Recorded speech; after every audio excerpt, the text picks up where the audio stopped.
Okay, so it started recording. So once again, welcome everybody to October's Southall Matters Forum. We don't have a prescribed agenda. We just allow people a safe space to talk about whatever they want to.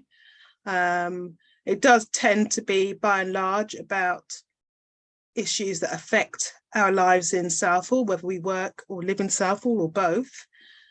And I would say, you know, put your hand up, use the hands up function.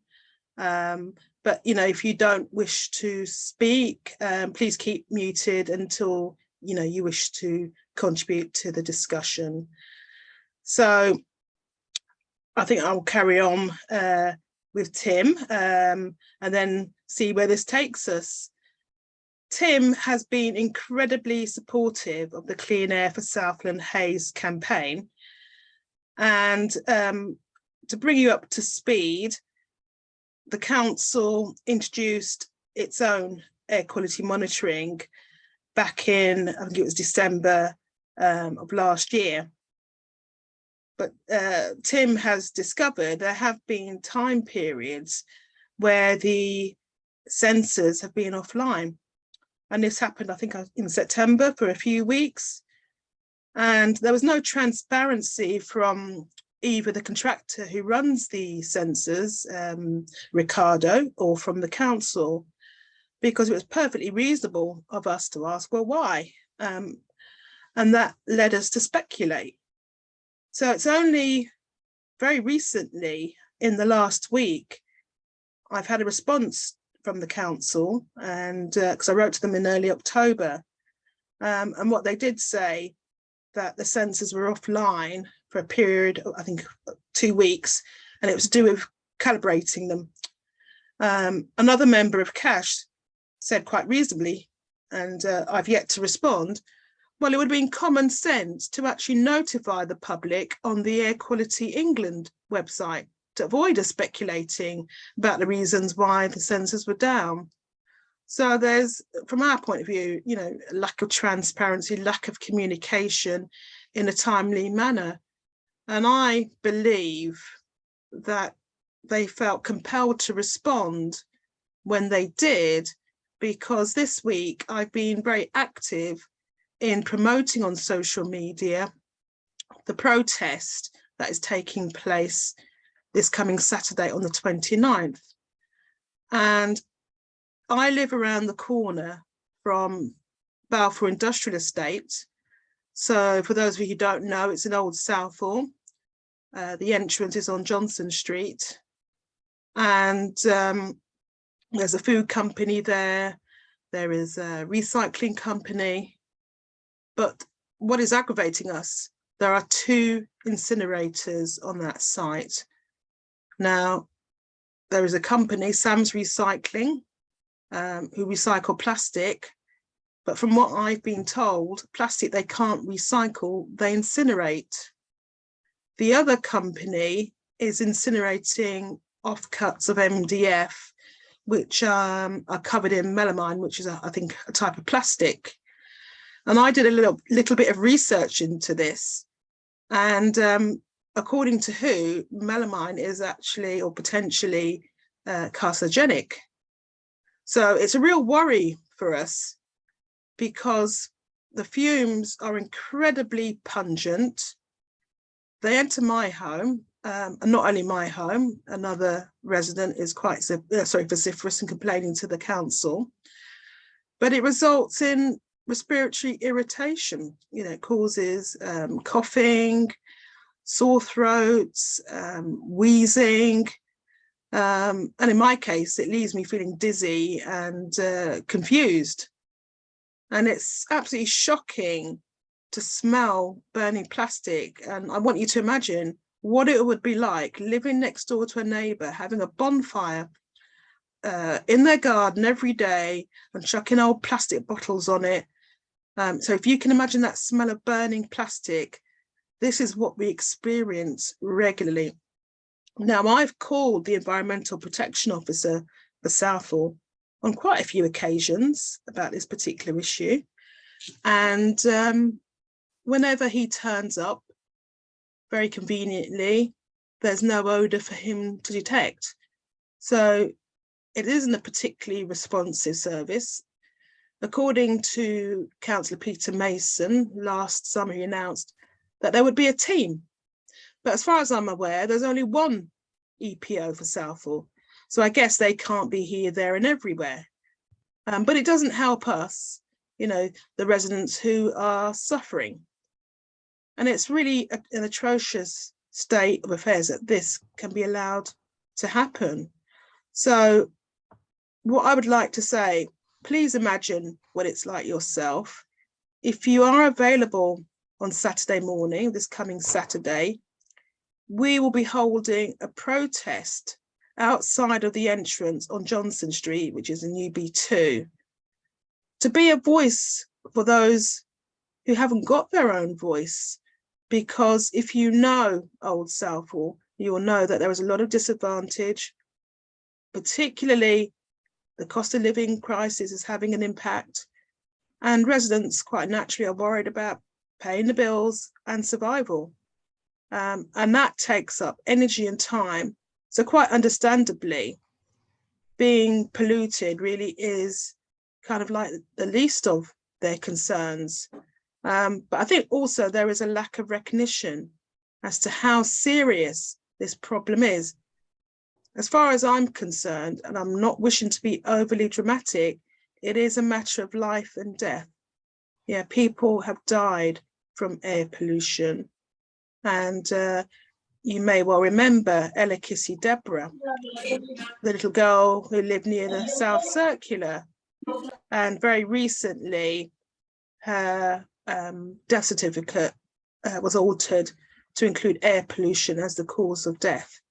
So it's not something that we should take lightly at all. And, you know, we need to make a stand because that seems to be the only way to push Ealing Council to take some kind of action, even if it's not as meaningful as we would like. Because at the moment, they ignore us. They claim that they've done investigations, very expensive investigations.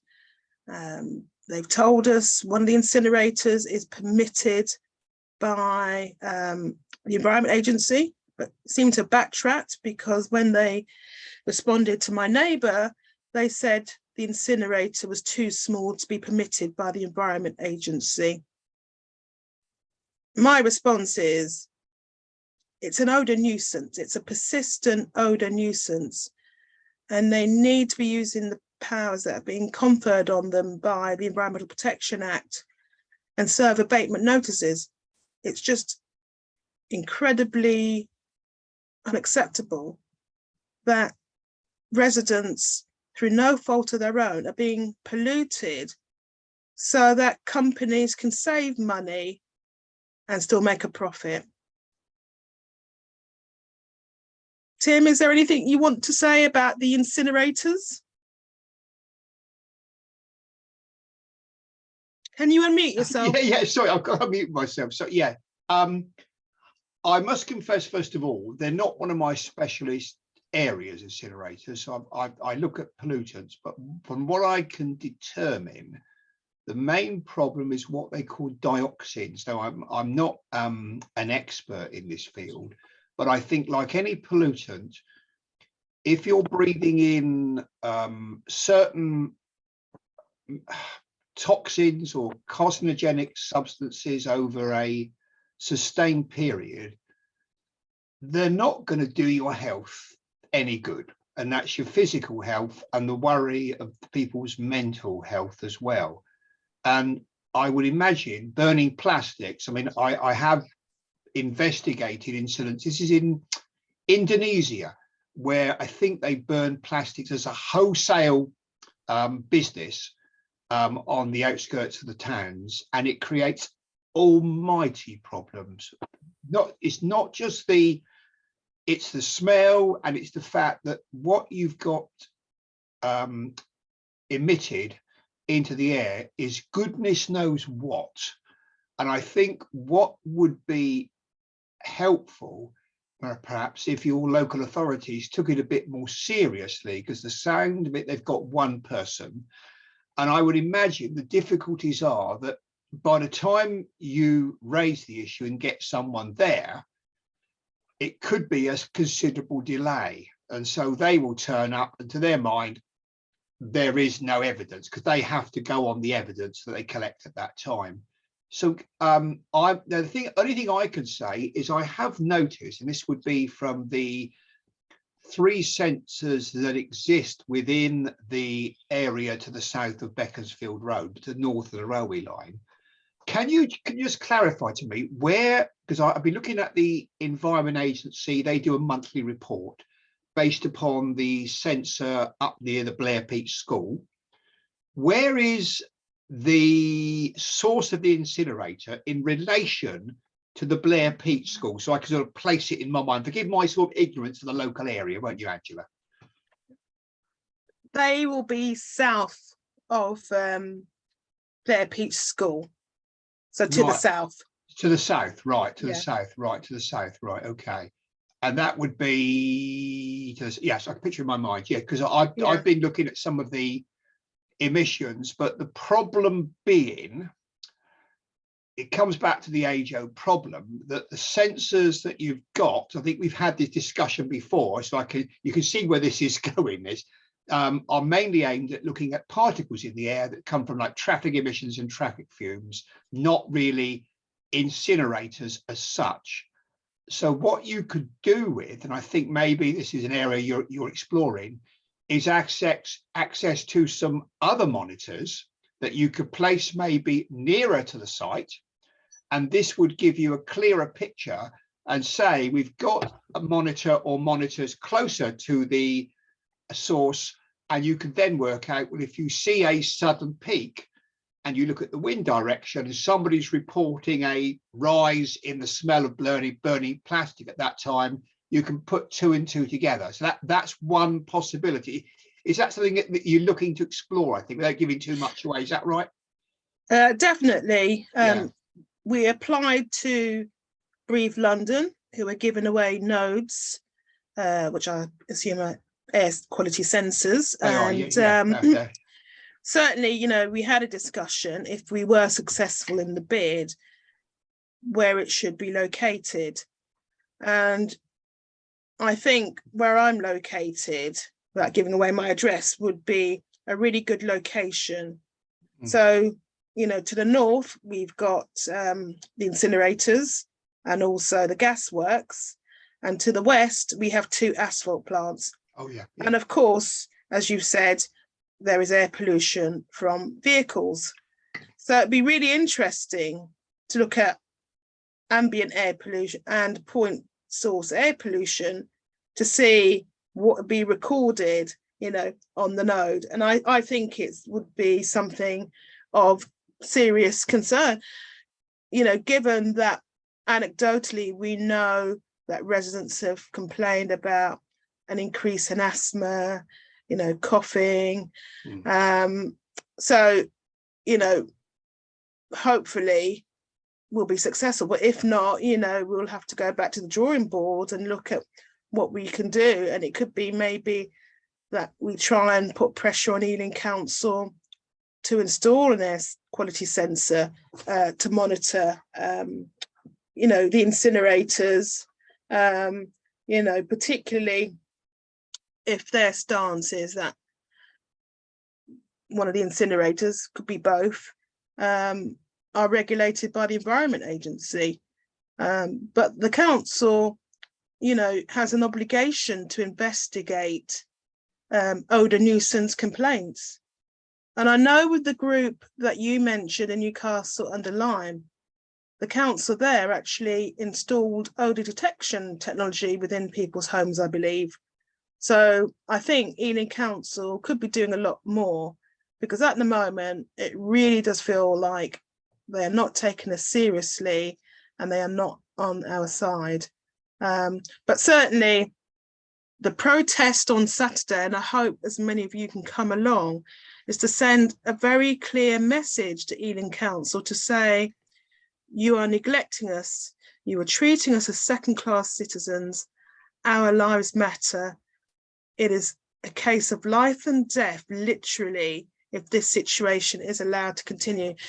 I'd like to bring Arjan in. Welcome to the meeting, Arjan. Can you unmute yourself? And Hi, Angela. Thank you for having me. I'm just going back to the incinerator issue. I live near Johnson Street, and I kind of have, I'm sorry to be, it's going to be a bit personal, but I have a family member who's currently having, let's say, heart issues, to be straightforward. She's being monitored for a heart, and now I'm being made aware of more of this. Is quite concerning. And yes, I agree, Ealing Council aren't doing much to stop this from happening. I don't know why they're not fining the companies or anything as well for actually doing this. Personally, I think Ealing Council need to take more action than what's currently being done, because now I'm actually getting quite concerned for the health of my elders mostly. So yeah, that's the point. Thank you. Well, Arjan, carry on. Can I just chip in there briefly, Arjan? Something that I do as well, because I run a protest. Well, it's not a protest, it's a campaign group, okay? And we're not campaigning against air quality as such. We're campaigning, just very briefly, about a proposal for overdevelopment of our little town, you see, in Southeast England. We're just a little quiet town, and they want to put in 2,000 new residents. Okay, so we started a campaign group. And what I think one of the things you might want to consider, Arjan, and Angela might be able to help you on this, is to get the local authorities and the councils to take notice. Something like a protest is a good idea. Public protest, in my view, are a very good idea. In addition, you would need some people from the media there as well to actually film it, and either, whether we decided to do some fundraising and paid for people to actually do some professional filming. Got a YouTube channel. We got the BBC along as well, which is a mixed blessing. We won't go there at the moment. I think if you can get a protest going and get some publicity going, and then you have to literally name and shame the council via this public exposure. Otherwise, Arjan, unfortunately, the situation won't improve, because Ealing Council, it's only my opinion, need to be put under the spotlight, and it needs to be on, say, BBC, Southeast News, or something like that, or you get a newspaper, a journalist on your side as well, who will publish in the local democracy websites online. That's the approach we went for. And as the result of that, we managed to engage the council and to get them to take notice of our campaign. And maybe that might work for you, Angela. I don't know. Yeah. I mean, it's interesting you should mention that, Tim. So we have had some media coverage already. And if any of you follow us on Twitter or Facebook, you will have seen the Ealing.news articles. So there's one where I'm quoted, and there is another one about my neighbour, David Marsden, and his experience of the air pollution, particularly with concern to one of his sons who has asthma. So it's well worth looking at. But actually today, I did an hour-long interview on the phone with a local democracy reporter for My London. So I asked her, will this article appear before or after the protest? And she said before the protest. And it was a really good interview. She did a lot of listening, didn't jump to any kind of conclusions or judgments. So that was really refreshing. So my next step, I know I'm running out of time, is to do a press release and send it to some other media outlets as well, including Air Quality News. And, somebody else who I know is a journalist and writes on air pollution issues. Yeah, she's on my radar as well. So it's trying to juggle and fit everything in, before the protest actually takes place, and to maximise awareness. And what I would ask, each and every one of you, if you're not able to attend, let your friends and family and work colleagues know about it. If you go to our Twitter feed, I've shared a small poster, so it gives the date, the time. So it's the 29th of October, 11:40 a.m. outside the entrance to the industrial estate on Johnson Street. So we need as many people as possible to turn up and support us and support. You're talking about an area where people are absolutely struggling. If you walk round some of the maisonettes, some of the houses, people have patched up their doors. They can't afford to replace their front door, so they'll do sort of like a piecemeal repair. So these are the people who are the most vulnerable, who the council do not care about. We are expendable. And I think what is also helpful is that a Lib Dem councillor, she's tweeted about the situation, and she's been quoted for the Ealing.news article, including myself, and she's written to the council. So yeah, we need political support, because we are not getting it from the Labour councillors, who enjoy a very healthy mandate. We always communicate with them. Apart from tonight, they normally receive an invitation to attend this meeting. Certainly after every Southall Matters forum, they're sent the recording, but they do not engage with us. And what we found, that there is a closeness with other community groups, but we don't enjoy the same relationship, and that's largely because we are a thorn in their side. We challenge their narrative about the Southall reset, which is all about making Southall a wonderful place, introducing I think it's 1,000 bikes for free, outdoor gyms in the park, a town forum where businesses and local residents can have their say. But it's all window dressing, which conceals the amount of neglect as a result of Labour's disregard for Southall. And I said to the journalist today, I've lived in Southall for 15 years. And as long as I live in Southall, I will continue to fight for my rights. I have no choice but to stand up for myself. And not just for myself, for my children and for the community. I have respect for the community that I live in. Got great neighbours. We are all trying to get by in the best way we can. There are really significant social issues that the Labour politicians locally are just not interested in, because they are driven by self-interest. Public service seems an alien concept to them. And as long as I've got breath in my body, I will speak up against injustices which are happening where I live. Okay, does anybody else want to make a contribution?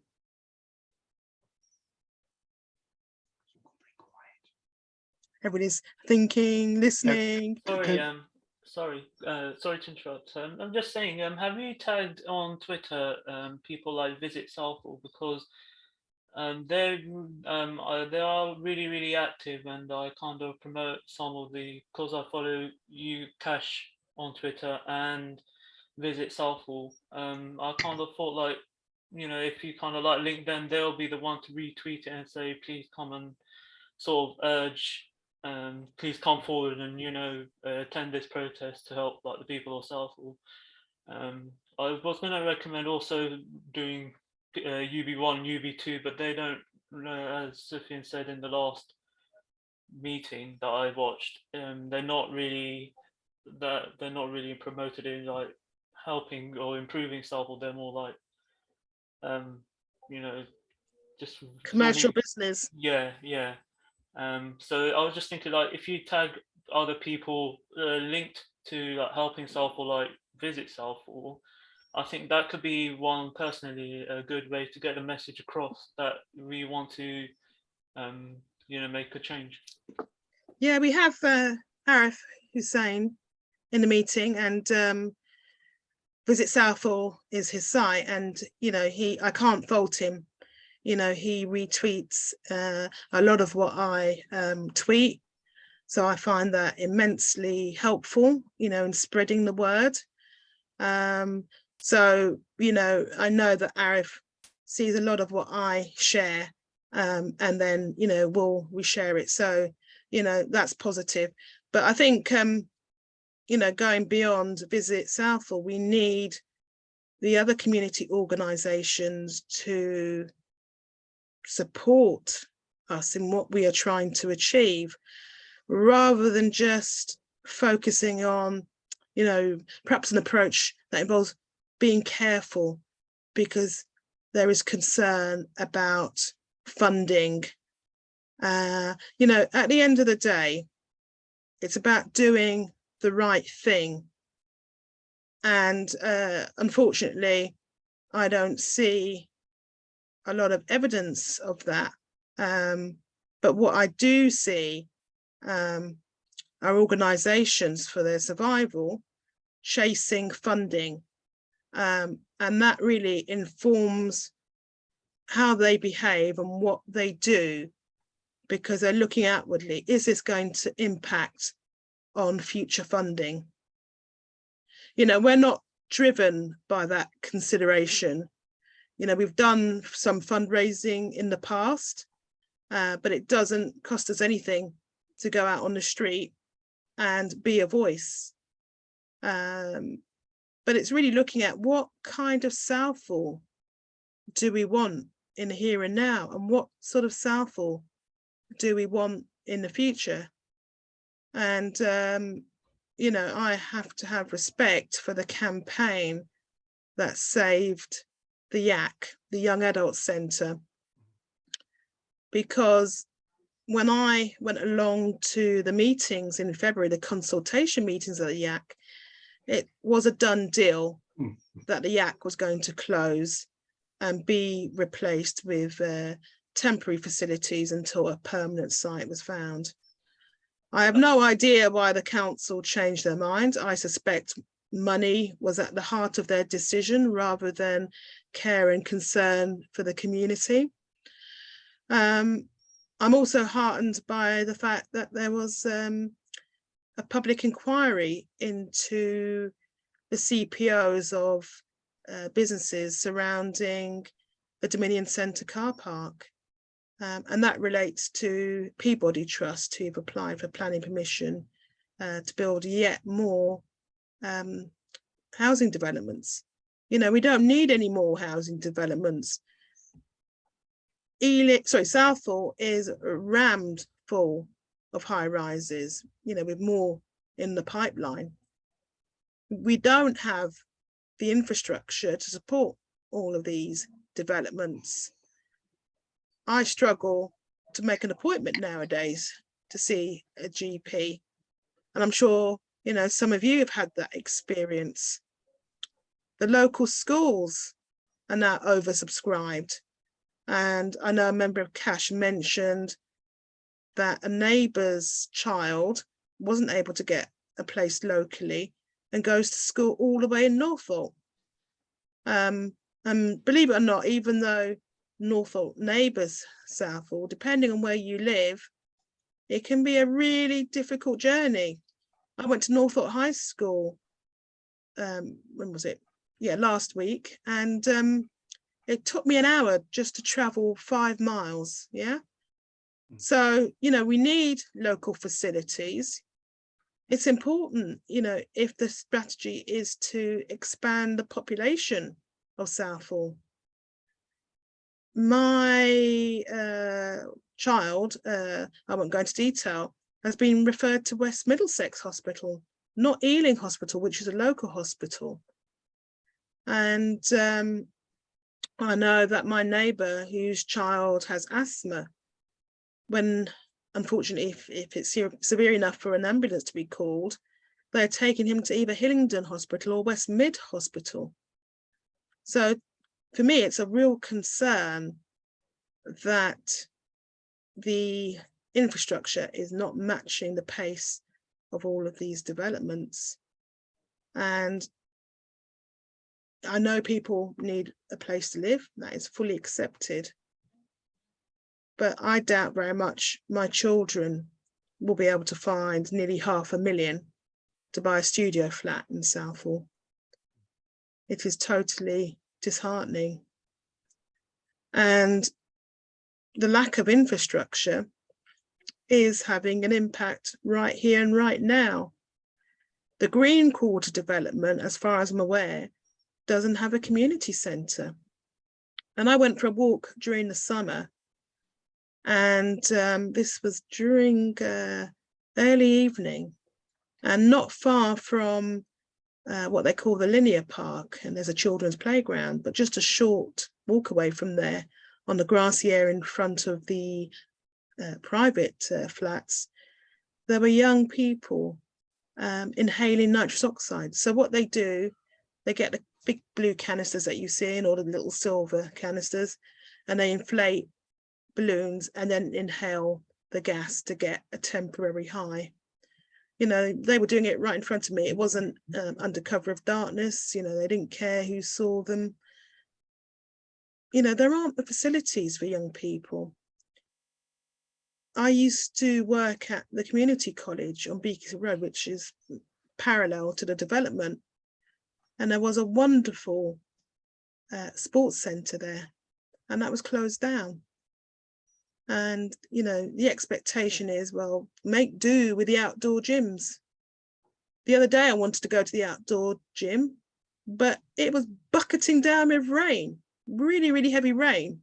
I mean, who in their right mind is going to go to the park when, you know, a little bit of drizzle, yeah, but, you know, the rain is bucketing down. So those facilities are inaccessible in poor weather.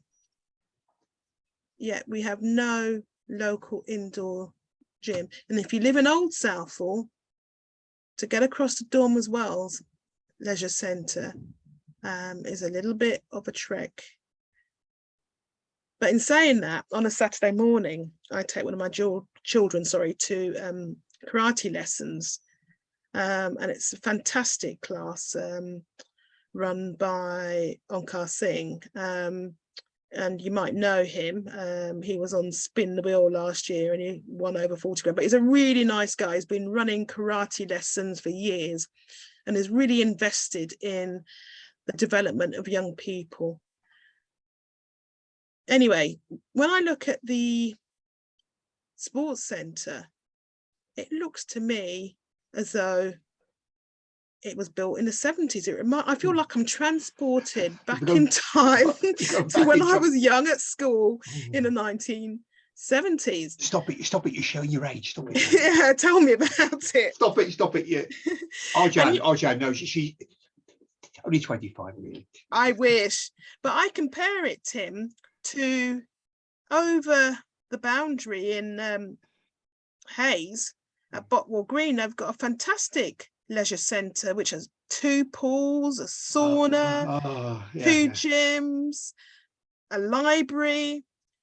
You know, we are so poorly served in Southall, and it's stark when you go to a different area. It's just so obvious.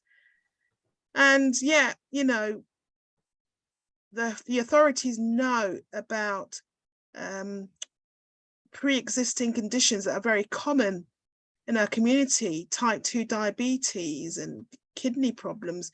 So when Arjan talks about his relative having a heart condition, you know, that really kind of like resonates for me, because there's somebody else who lives on Johnson Street, and he said, my father is always coughing, and the father is elderly. And to my mind, that's indicating that there is something irritating as a respiratory system, and coughing is a mechanism to try and get rid of it. And they live very close to the 2 incinerators. Yeah, I think, can I just say, I think what you need, this has always been my conclusion, that they've given you, on purpose or accidentally, I'm not quite sure, the wrong type of monitoring equipment, because it seems to be that with the conditions that you're describing that people are suffering from, there's all kinds of particles and toxins and goodness knows what's floating around in the air. And I think you need, to look down the lines of trying to get a bit more information on what these toxins and what the plastic is giving off, rather than, as they seem at the moment, to be focused on road traffic emissions. And I think there are probably several reasons for that, some of which you can guess. They'll always claim it's cost, which is up to a point. Yes, it is a cost, but there's always funds can be found somehow for these sort of measurements. So I suspect it's because there is a problem. However, no one wants to admit the scale and scope of the problem, because once you start measuring some of these toxins, then you have to do something about it, and some very unpleasant facts may come out about, what are the long-term implications to people's health. You might have clusters or hotspots of certain conditions that you get in Southall that maybe you wouldn't get in Northolt and you wouldn't get in Hillingdon, I don't know. But this is where it gets very, very, very contentious. And it's, what you're saying is making absolute sense, that Southall seems to be forgotten or overlooked. And I suppose if I was in a similar situation, what would I do? And I suppose my initial thoughts would be exactly what you're doing now, to raise awareness and to get some more public protests going, and to get the media coverage from these public protests, just to raise the issue. Because we had a campaign running in our area, not to do with pollution in a roundabout sort of way, but as a result of development that was planned for our town, we found out they were going to put, I think it was, I can't remember the precise number, but they were going to have to demolish a whole town centre, including a leisure centre built in the 1970s, and remove thousands of tons of concrete and rubble. And we worked out we'd have all these trucks travelling through the town centre, and these would create dust and pollution and whatever it was. And it seems to me that what you've got a lot of councils is ageing infrastructure, where leisure centres were built in the 1970s. They've now come to the end of their useful life, and they either need to be demolished, which is a bit drastic, or to be refurbished. But of course, it's finding the funding and getting people to do that, because what I think has come out of the pandemic, this is as a result of COVID and what went on there. I think it's vital that we get people to exercise indoors, because, put it mildly, when the clocks go back, which they do this Sunday, do you want to be standing out in the dark and the wet and the cold exercising in the middle of the outdoor? The answer is no, you don't. And so I think what they're doing is, I think there's a need for people's, I see it as twofold, people's physical health and a significant their mental health as well. And people going out and exercising is good for the community. And you also want, because I think leisure centres are moving away from this now, you want a community hub in the leisure centre as well. So the young people can focus on doing something a bit more useful with their spare time, rather than what they're doing you described now. So it's a whole package of problems, I think. And what's, I think, different about your situation, perhaps compared to some parts of London, is you seem to be deliberately ignored. Plus, you've got the insidious problem with the pollution, which it's very difficult to get people to take seriously. And yet people like Arjan, I'm sure you said, Arjan, you sit there, you see family members suffering, and there's nothing worse than this. The problem is, of course, it's getting the council to put, or the authorities, not just the council, but you've got the Environment Agency as well, who should be putting measures in place to stop and to limit the illegal emissions that are going on. that won't give your months of suffering back. You know, it won't make up for the loss of the quality of life for your relatives. But what you want is some recognition, I would imagine, of there is a problem. Let's start moving forward. That doesn't seem to be happening. That, which I find very sad, Angela. So I'll shut up. Sure, No, I totally agree with you. You know, if you look at the gasworks, this situation has been going on for years. And regarding the incinerators, I only really became aware of the air pollution this spring because it was so pungent, so strong. I was out and about, and I didn't know until I just sort of fortuitously glanced towards the estate and I saw the chimney of one of the incinerators, and then I decided to actually wander onto the estate and to my surprise found another incinerator. And for those of you who don't know anything about it, please go on our Twitter feed and there are photographs and you can see one of them. It looks like a furnace inside, and surrounding the incinerator there are offcuts of chipboard. There are even plastic water bottles. So it seems anything goes. They just chuck anything and everything into this incinerator. You know, you and I and responsible members of the public will put our water bottles in the blue recycling bin. Yeah, we wouldn't dream of throwing them, you know, onto, you know, the equivalent of a bonfire. And, you know, I have reached the point where, you know, enough is enough. You know, we have to puncture Ealing Council's reset plan and say, you are not dealing with the issues that are affecting people's day-to-day lives, and air pollution is one of them.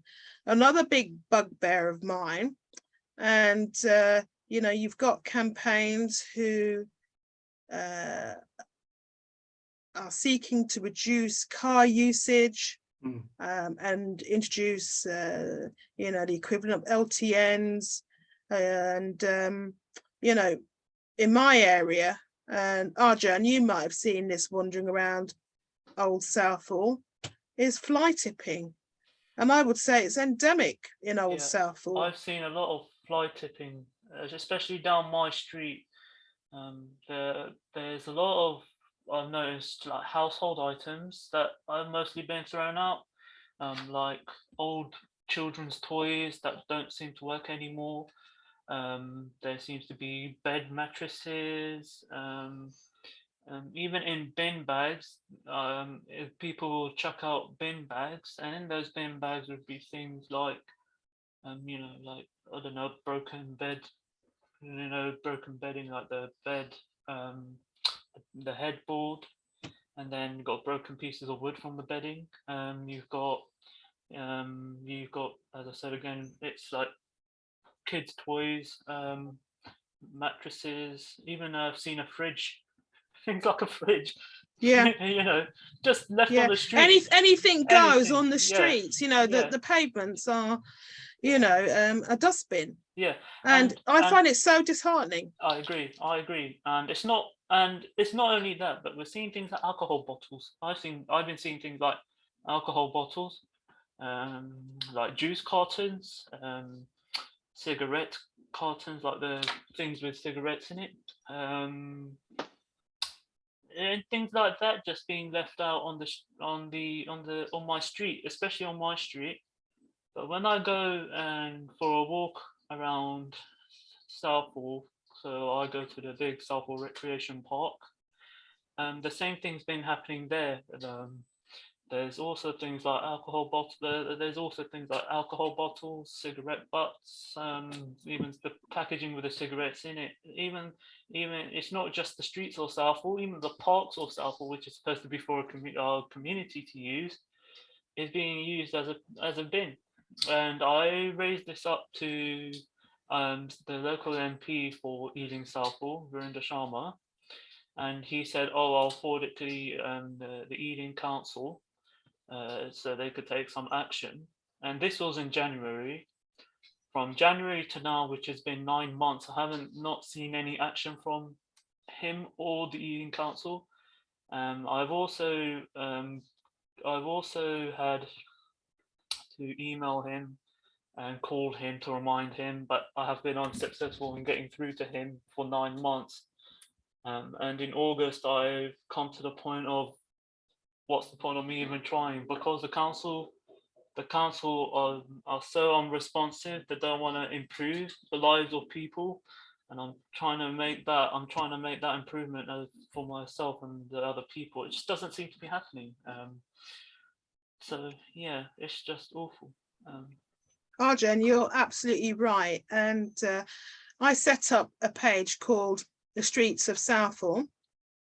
And what I do when I'm walking around and about, I'll stop and take a photograph.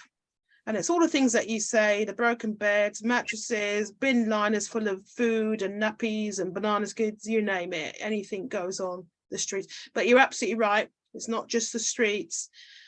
It's also Southall Recreation Ground. I was there last Sunday with my daughter. And I took a photograph, I couldn't believe it, a mattress in the park, bin liners, some of them partially obstructing one of the footpaths. And what I found particularly upsetting, you've got people enjoying the recreation ground. They're playing cricket. Yeah, cricket's big in Southall. And they've got their food. And they just leave the litter everywhere. And it's not just that. I'm kind of concerned for the children. I don't remember the name, but on the corner, one of the back entrances to the Southall Recreation Park, you have a ground.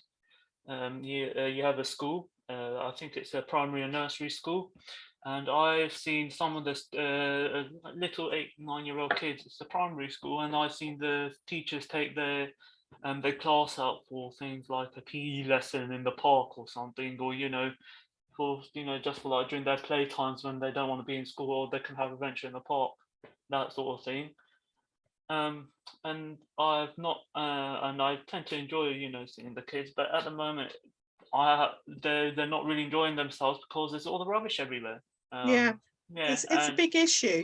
It's not only that; it's even like where people who also take their dogs out, they don't tend to pick up like the business that the dog's done. They don't tend to just they tend to leave it out, and it's not really appealing as well. Sorry to go to all this gruesome detail, Tim, Angela. No, you're absolutely right. It's quite dangerous actually, dog fouling, especially for small children. Yeah. Because it contains or could contain parasites that can burrow into the eye and cause blindness. Yeah, I kind of raised this up to Ealing Southall MP Sharma in January, saying, "Oh, why not create something like create a we got the bins for like normal litter. Why not create a one for dog fouling? And wherever there's a bin, just put it next to the dog fouling." But then he said he forwarded it on to Ealing Council. I got an email from Ealing Council a couple of weeks later, and they're saying, well, since the people can just throw the dog fouling bags into the normal bin. And then I said, well, that shouldn't be the case. It should be separate and not part of the actual litter. And also they said we're low on funding. We can't really do that either. It's just all that kind of stuff. Yeah, and I know they've got the money. They don't want it just to they don't want to use the money to improve the lives of their constituents. 100%. Yeah, it's just awful. It's what's also disheartening. Sorry to interrupt him, Arjen. When I walk along, it's not just the bags. You can, to a certain degree, walk around the bags, but there are also pavements which are strewn with shards of broken glass right across the pavement. Yeah. And I see parents walking to Featherstone Primary School with, quite young children. And it wouldn't take much for the child to trip and fall off their scooter and land on the broken glass. And it's absolutely devastating. And, the response seems to be from people who really don't understand how bad it is. Just report it on the Love Clean Streets app. Yeah. But literally, Arjun, walking around my area, Yeah. I'm stopping literally every 2 to 3 minutes to take photographs. I haven't got time to report every fly tipping incident on the Love Clean Streets app. You know, I can name the areas off the top of my head where it's a particular problem, and the council surely can put up cameras or do something that acts as a deterrent. So there's Caxton Road, Sussex Road, Balfour Road, you know, and these are particular hotspots I can think of off the top of my head. I mean, Sussex Road seemed to be one of the worst hotspots ever for fly tipping. Also on the top of Dirty Road, there seems to be a lot of people, because there's a pub on the top of Dirty Road. There seems to be a lot of people bringing their own alcohol, and you know, and there's. Are you talking about the Prince of Wales? Yes, yes. Because I live near that.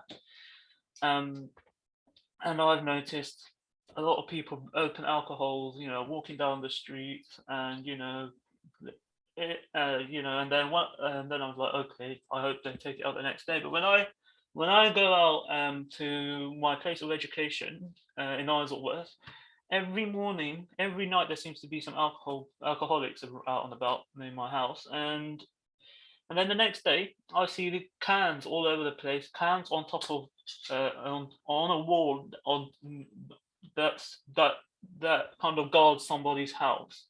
Yeah. And then I have to, so I just I did it on the app as well, but I've completely stopped. So there's been no action, and I'm like, it's so time consuming, and you know, you've got to get to where you need to. But there's also a green consumer unit. I don't know whether it's a BT cabinet or a Virgin cabinet.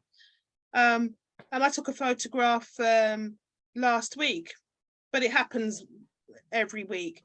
As you say, bottles, empty beer bottles, leftover fast food takeaway. It looks absolutely terrible. And I was saying this to a group of mums who are walking behind me, and you know, they just said, yeah, this is how it is, it's just normal. Pravin has his hand. Sorry if I've mispronounced your name. Would you like to join the conversation? Yes, I do, but I don't know how. This is the first time I ever been on this thing called Zoom.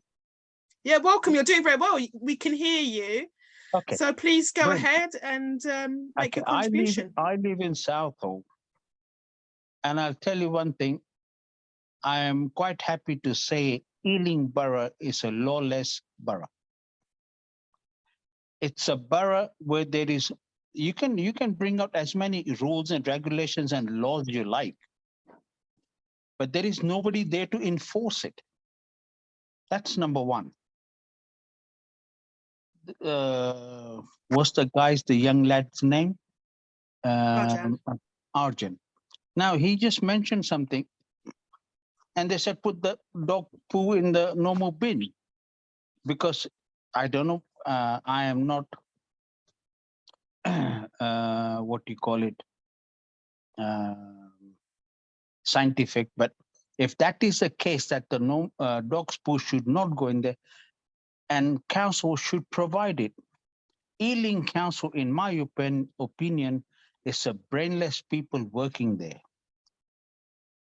Where I live, people park their cars on the pavement. All four wheels. All the pavements are broken. 4 or 5 years back, there used to be a camera from by the town hall, Southall town hall, looking at my house, and anyone parked there would get a ticket if they had parked on double yellow line. They have taken that camera off. Why? They don't want money. Number one. Number two, about 4 or 5 weeks back, I was talking to some group of police officers across South Road, just nearby, and they were promoting Police Day. I said, but how come you guys people are doing as they please? And they said, we cannot, I said, people are parking on double yellow line. They're parking on the flipping traffic light on the corner, on the pavement, half on the pavement. Even a lady with a pram will not be able to pass because he's parked so much on the pavement. He says, but that power has been taken away from us and been handed to Ealing Council. So it is council's responsibility to issue them tickets and whatever have you. As I was talking to him, I pointed, I said, look, right across there, on the south road, there's a bakery, couple of bakeries there. And double yellow line, everybody's parked. He says, yeah, we're not allowed to issue them. It's not our responsibility anymore. It is council's responsibility. They have made this Southall Broadway, to me, it is the most, first start, they have made these white pavements. What has happened because of that? The shopkeepers have come out 3 feet more. So they've taken up 3 feet of the pavement. And the height of the pavement from the road is no more than an inch and a half. You go any evening, drive through Southall Broadway, people are parked on the pavement. All 4 wheels are parked on the pavement. And the Southall Broadway is chock-a-block because they do as they please. There is nobody there to enforce it. You're not supposed to park on a pavement. I totally agree with you. Yeah. I think there's been photographs taken. I know, Arif, I think you shared photographs of cars illegally parked up on Southall Broadway on the pavement. Look, it's very, very rare to see a parking attendant. It just seems to be they are all, the norm. in my opinion, they're all working on backhanders. I'll tell you that now. There was a car blocking my driveway, so I rang up the Ealing Council. Oh, you have to ring up the parking attendant and he will come and issue him the ticket. I said, when will that be? He said, between 15 minutes to 30 minutes. I said, the bugger will be gone by then. I want to get out of my driveway now. He's parked there because there is no traffic warden there. This used to be up and the traffic wardens used to go up and down. Not anymore. And so basically council have neglected. There is no education. Yesterday, people were doing fireworks on Broadway. I promise you it is illegal to do fireworks on a public place unless it is you have a license or you've been already council has agreed with it. And they were openly doing it. And I'm thinking, bloody hell, this is asking for trouble. Absolutely. If that firework goes onto a kid or a woman or a man, it doesn't matter who, and burns him, who is he going to catch? But then where are the police? Where are the police? Where are the police officers? There is no police. I had an accident. Where are the parking attendants? It seems to me like Southall, anything goes. Like do you know it's a lawless borough. The amount of money they have spent making this stupid bicycle lane, which there was already a bicycle lane, which is still there. And they have dedicated another bloody lane of the road as a bicycle lane. The amount of money they have spent on that, excuse me, how many bicycles actually ride on that? I haven't seen one yet. And the one I have seen, he's riding on the pavement anyway. I agree. And I look at where I live, potholes. It's not safe to ride on the roads because the roads are so neglected. You know, I live where there's a lot of HGVs going to the estates around the back of where I live. They've broken up the road surface.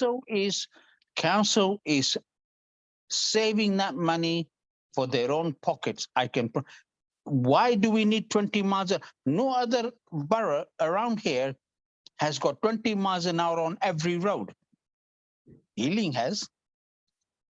When I passed my driving test, dual carriageway is 40 miles an hour. It's a dual carriageway. I know, I agree. That whole section from I think There it's where is the police station, all the way down to the hospital. only It's today. ridiculous. And like you say, only- one lane's been taken out now and there's a cycle lane. I dread to think how congested it is on a weekday morning. Thankfully, I don't have to travel horrendous. in that direction. But I'm it glad must I'm be retired. bumper to bumper, making people's lives very difficult. And then But just can I go back quickly? Yeah. They don't drive at 20 miles an hour. Oh, nobody does. I was on Greenford Avenue and I tried to keep to the speed limit and I had somebody on my tail. It's incredibly pressurizing. No, but they don't even drive at 20 miles an hour. On down the Lady Margaret Road, where I live, they drive at 10, 15 miles an hour. Excuse me, you can't drive? Even the instructors of car driving schools, they are teaching them to intimidate drivers. They come out, the 2 dotted line means you stop there and you wait till your way is clear, not come out halfway and then let the traffic from the right suffer till somebody gives you a way to do for you to go. But no, that's what they're teaching now. Is that what it is? Yeah, No. it's just I really, think it's just a situation that is making life very difficult, for residents, for pedestrians. I'd just like to, before bringing Arjan back in, to say that the illegal parking situation isn't only on the Broadway. It also It's happens everywhere. in Old Southall, that people park up on the pavements, yeah? And if you have a child in a pushchair or you are a wheelchair user, you cannot get by. you And have I to go don't on the see road. parking attendants in Old Southall. Somebody said to me they're only interested in the CPZ. So beyond the CPZ, they're not interested in ticketing. And it's a situation that is a danger to life. Arjan, would you like to come back in? Yeah, thank you. I'm sorry, but I have to go now because I need to go to police station. Pravin, thank you very much for coming. Appreciate your contribution. Please What do come happened- again. Tell me what happens to our conversation. Does this hold to the Ealing Council? Somebody? Right. Okay. I should let you know. And unfortunately, I didn't at the beginning, but at the beginning, there is a disclaimer. We do record this and we put it on our YouTube channel. Okay. And that's for anybody to see, to view. And it's really in an attempt to hold Ealing Council accountable and to really challenge, things like the Southall Reset Plan, for instance, where they're making out they're doing such wonderful things in Southall, but we are suffering. They're doing it for business people and themselves only. Yeah. Oh yeah, full of self-interest. But thank you for coming. Greatly appreciated. All right. And do hope you'll come back again. I will. Thank you very much. Good to meet you. Take care. Thank All you. right. Bye-bye now. Take care. Bye-bye. How do I get out of it? Oh, if you if you click on the end, I think it's the end button. There should be a button that's called leave. Or leave. Yeah, sorry, yeah, leave. It's a leave button, a red button that will get you to leave the meeting, Pravin. Leave. Oh yeah. Okay. Yep. Thank you. Thanks. Bye. All right, take care. Bye. Bye. Thank you, Angela. Going back to what Pravin was saying about the congestion on Southall Broadway. Actually, the congestion goes up all the way through the Green, through King Street, all the way up to the Costco. And on a bus journey that normally takes me 45 minutes to do, 5 days a week, it takes me an hour and a half to do. The traffic sometimes goes all the way up towards the end of Covent Way Estate. Covent Way, which is not owned by Ealing Council, that's owned by the London Borough of Hounslow, so it's not under Ealing. But the traffic seems to go all the way up into Covent Way, through to almost sometimes it goes. The traffic goes up all the way to the North Star Tesco. And was it on the 6th of September? So the 6th of last month. This is just an example. The traffic was all, and I was. This was true because I was doing it. And on the 6th of last month, the traffic went up all the way past the North Star Tesco. From the North Star Tesco, it was raining. I had to walk all the way through from the North Star Tesco, through Commonwealth Estate, over the bridge into Southall to get home. And when I got home, I was shivering, I was cold, I was soaked, I was drenched. My umbrella didn't do me any justice because my umbrella was broken. I had to wear a hood, and I had to keep pulling my hood up because it was loose on my jacket, and I was cold and I was shivering. I also, and this is another point I raised to Virendra Sharma, what is your plan to stop this congestion? What are you going to do to stop this congestion? And he didn't say anything to me.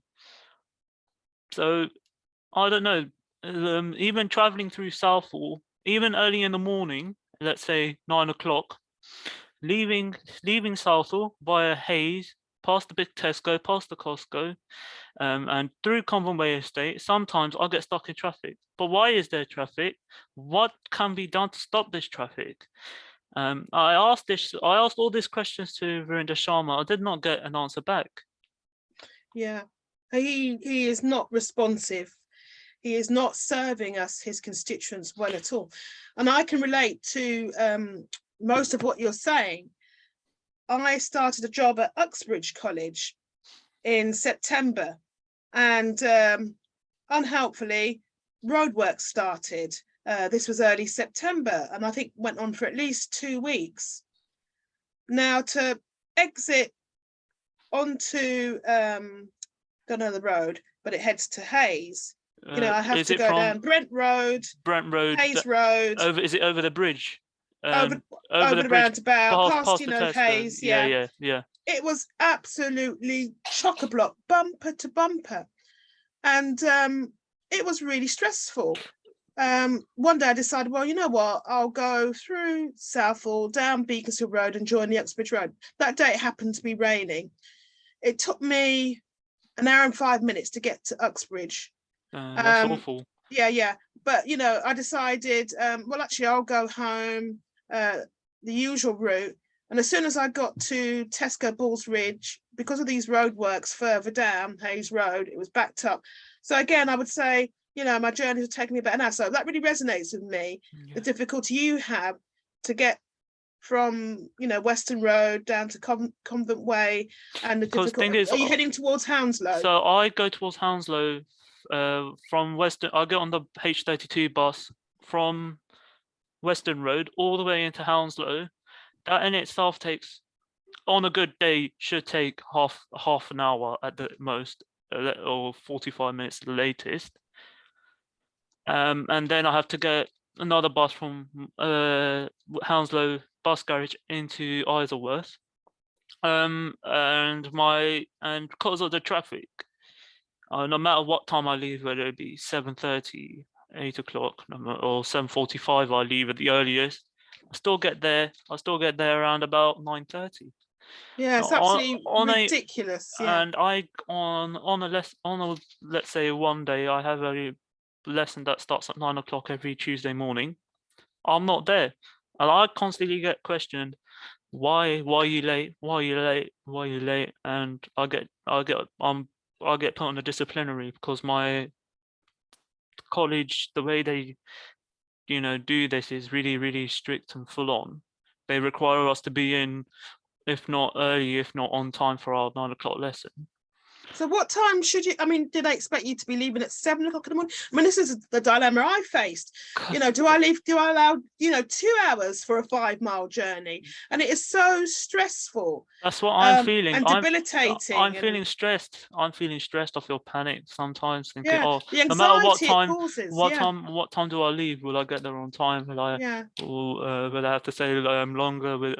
Do I have to stay until later trying to complete the missed work? Do I have to do this? Do I have to do that?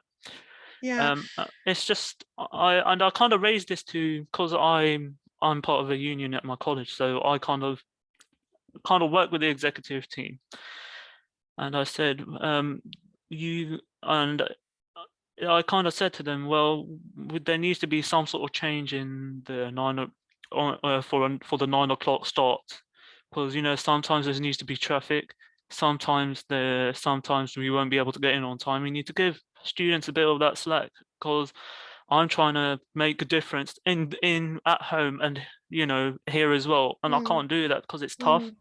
Absolutely. And I think any council not interested, because I think most of it, you know, is outside of, as you say, part of it is in Hounslow Borough, and part of it, you know, is in Hillingdon Borough. You know, that whole area, Hayes Road, you know, you've got, as you say, Costco, you've got Tesco, you've got Lidl now, you've got Home Bargains opening soon.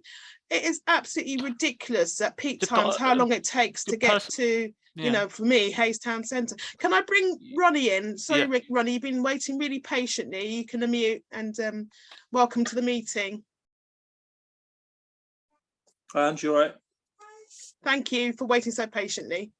That's fine. So the update I've got is so between Costco, you'll notice when you go towards the is it the 312 roundabout? The Parkway. Yeah. Where Costco is, the road forms a form of a pinch point into one lane, then it goes back into two lanes. Yeah. So Hounslow has been trying to purchase a bit of private land on the corner for quite some time. So you'll see outside Costco, or on the corner of Costco, there's a bit of a road, I think it's called Christopher's Way, and there's a bit of grass there. So they're doing a CPO at the moment on that bit of land, which is taking way longer than it should. And the aim of that is to obviously alleviate some of the congestion going towards that roundabout, which obviously curtains back into Western Road and King Street. I don't know of a timescale, but that's a plan from Hounslow. In my opinion, it should have been done way before the Costco building, but it hasn't. But that's one plan to alleviate congestion. My only worry is with things like the Western Road stuff. I know we email Councillor Dinser, Councillor Anand, and Sharma. And we know we're not going to get anywhere with those guys. So I'm not sure where else to fire this question, whether it should go to people like Highways or Tony Singh or something. Maybe get them to look at those kind of issues, because we know we have to go to a local councillor, we know we have to go to a local MP, but we know also full well they're not going to do anything.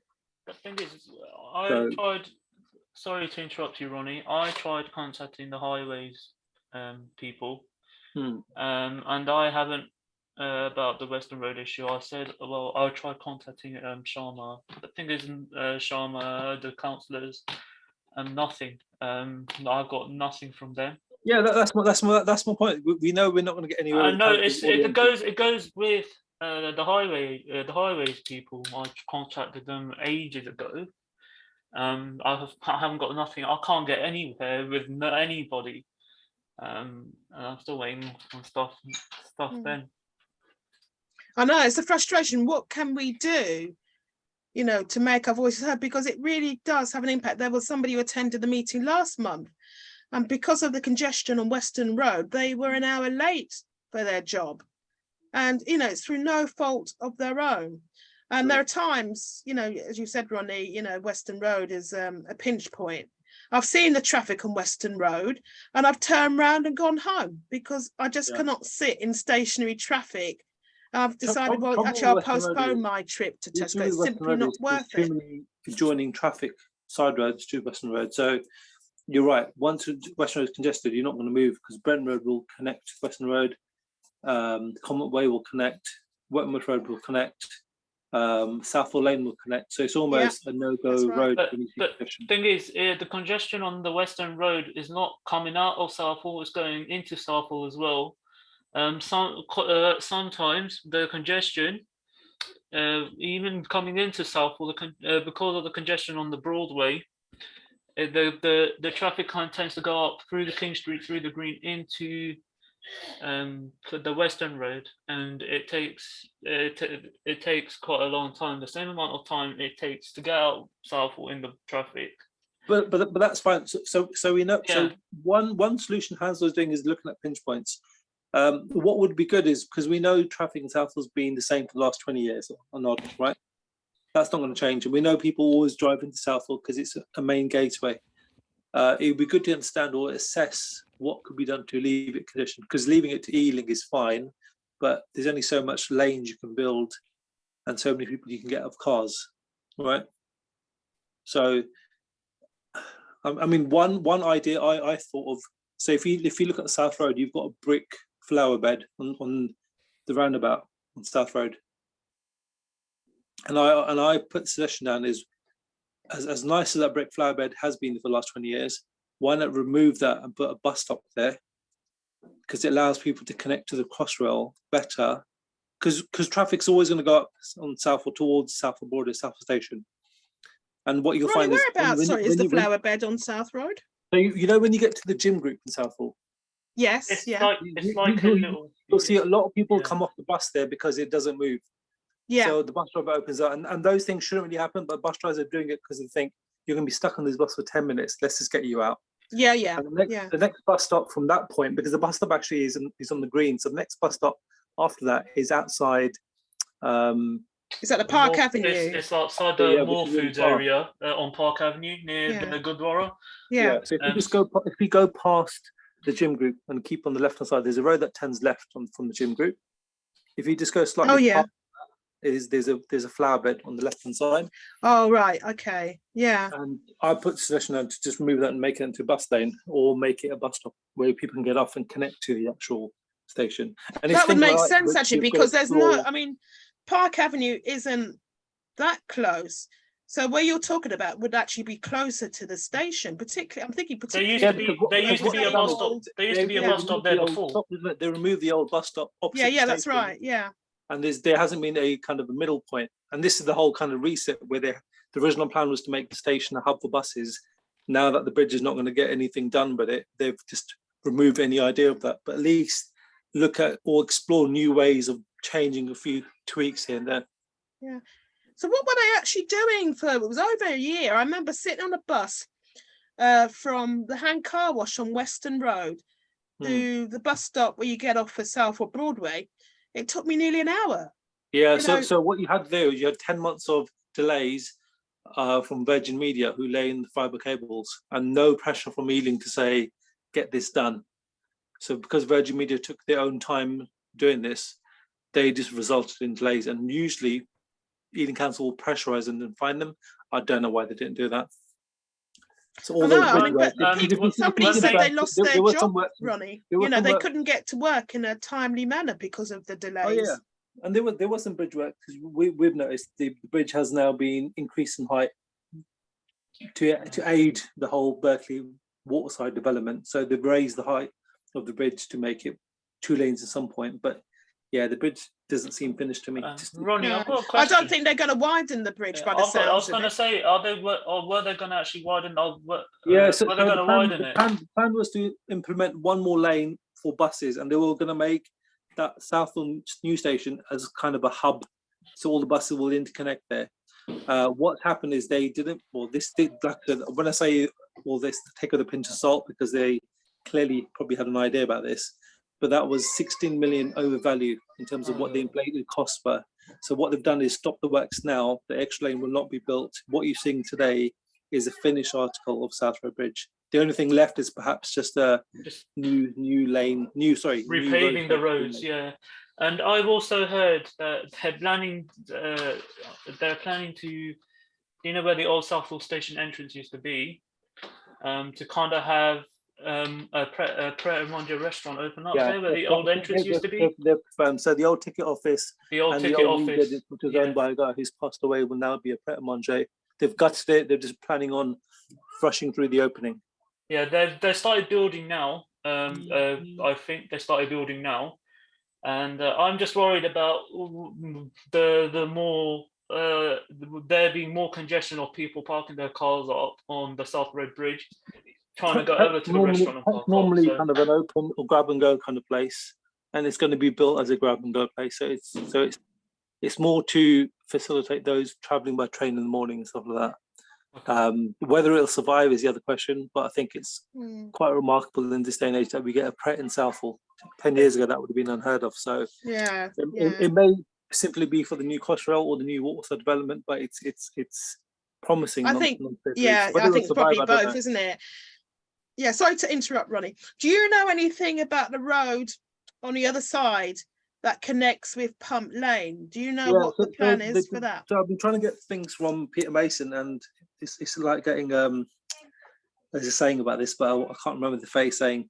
But the challenge with that is we know there's a affiliation with Mrs. Sangera, Jag Sangera, Yeah, quite a strong affiliation. So their worry about that link road is it'll lead to fly tipping and whatnots and unsortly behaviour, which we know that's going to happen because it's prominent around most places in Southall. So they're not going to open it until most of the development's complete. Again, that was never the clause. The clause was to open that as soon as possible.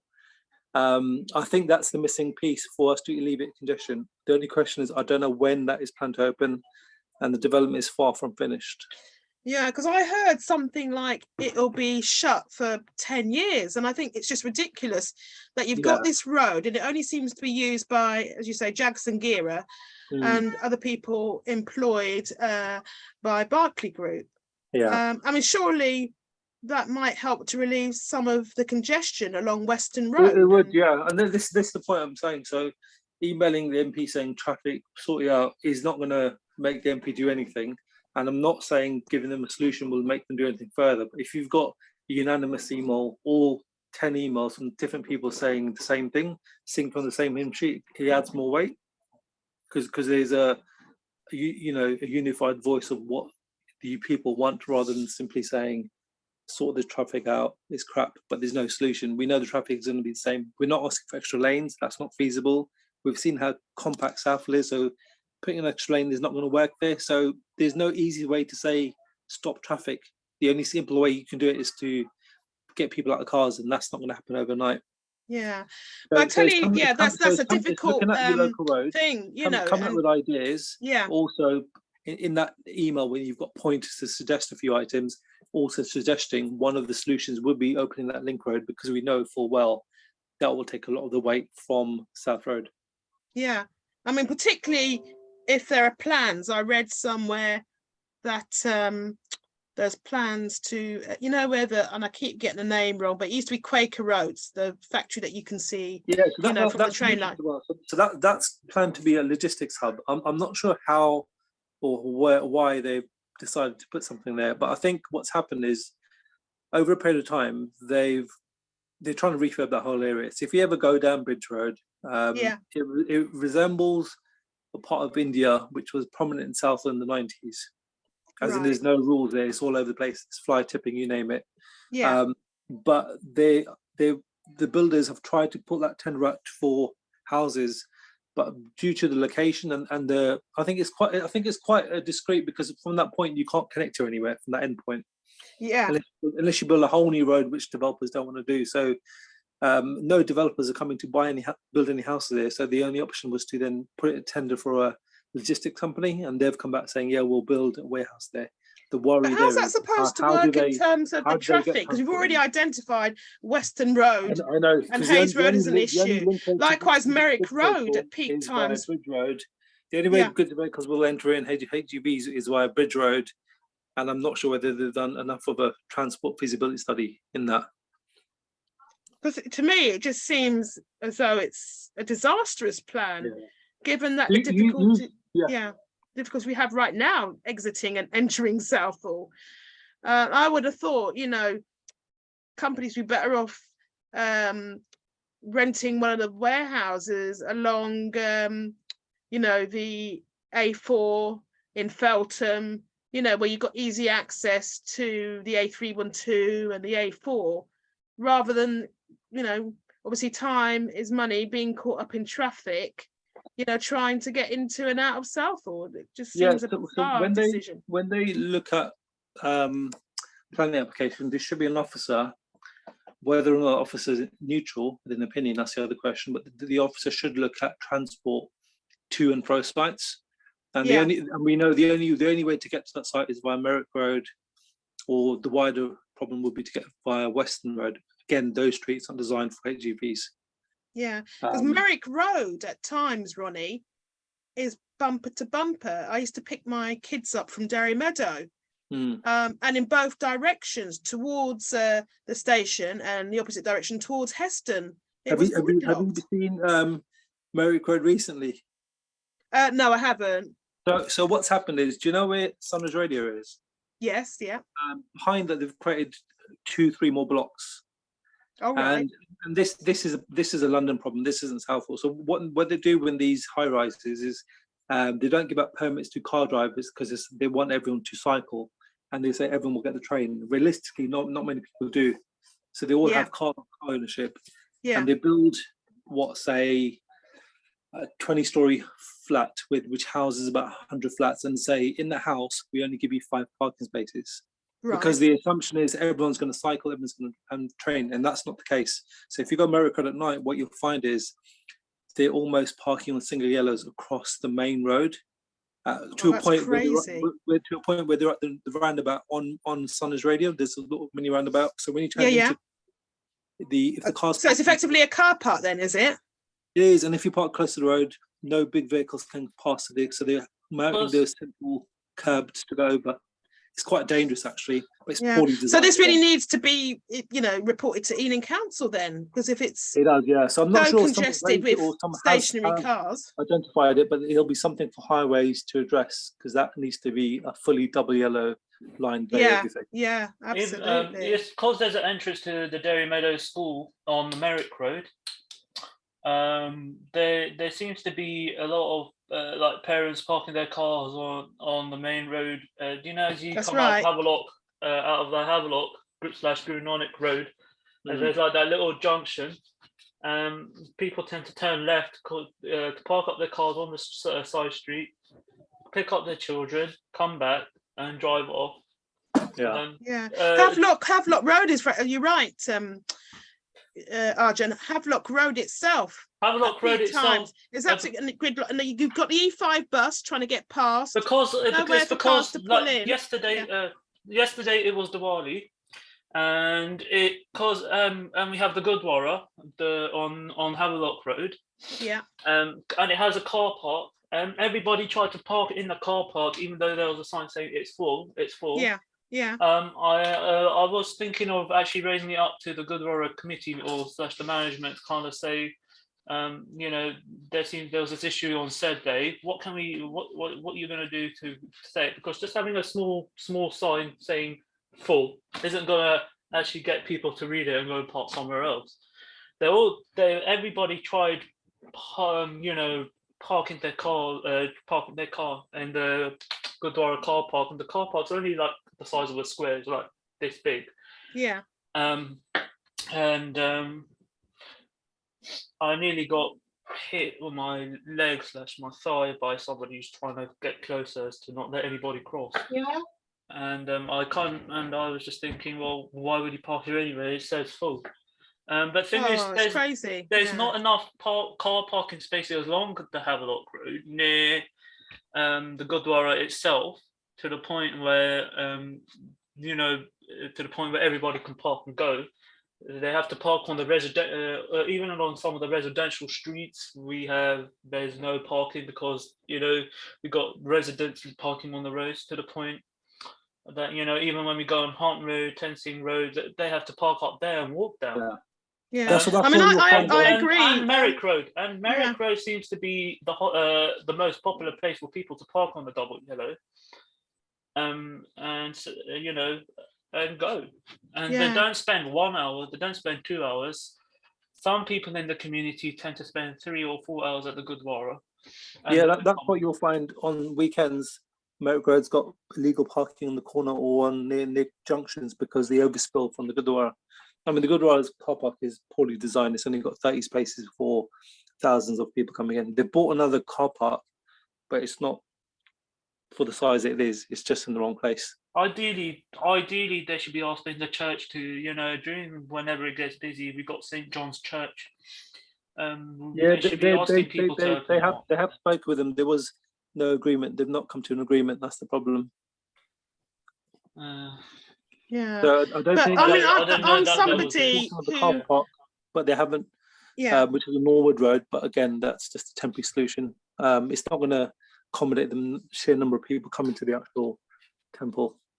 But what I would maybe say some kind of park and ride service then, maybe. Yeah, that would probably. But it's just working out where and when. But yeah, I mean, I'm sure those kind of points. Yeah, no, because I'm an enthusiast in transport, and I've noticed that even people getting their bus into the Gurdwara itself, the E5, they are kind of asked, is it punctual enough for you? They said the punctuality is not good enough. And then somebody said to me, well, if they want us to use public transport, why not give us more buses? And I kind of agree, because the E5 is the only way of the community, like the elderly, get easy access to the place because it stops right outside. Why not give that or why not put extra buses or something on there, and kind of give people that ease and peace of mind, saying that there's a bus every let's say 6-7 minutes instead of every 10 minutes it normally comes at, because there's a lot of people who use it. And the E5, every time I get that bus, it's always full. Everybody seems to be using that bus because it goes to the top blocks estate area. And there needs to. I'm trying to I'm in close contact with the company at the moment to try and get some sort of or the company that runs the E5 bus to kind of come and get like one, or let's say 2 or 3 extra buses on that said route. But I don't think I'm not going to get anywhere. Yeah, so things like those, sorry, Ronnie, you won't get those things overnight. So with buses in demand, it takes a year for them to understand the data around. Ronnie, I've been going on for this at them for a year now. Oh yeah. So I kind of figured that out. That it won't happen over time. I just got to keep reminding them. But they've got the data to work out, because like I said, buses provide the service. I know it's public transport, but they all still a cash cow, right? So if the buses know there are people using it and they're paid users, which they are using when they tap in because it funds their income, they'll provide the service, but it has to be within the means of the wider London scheme. And it's just a pinpoint. It's just a little pin from the wider London area. Yeah, I'm in agreement. There definitely needs to be better public transport. Because at the weekends, I'm quite happy to get the bus, actually 2 buses to Westfield to do my shopping.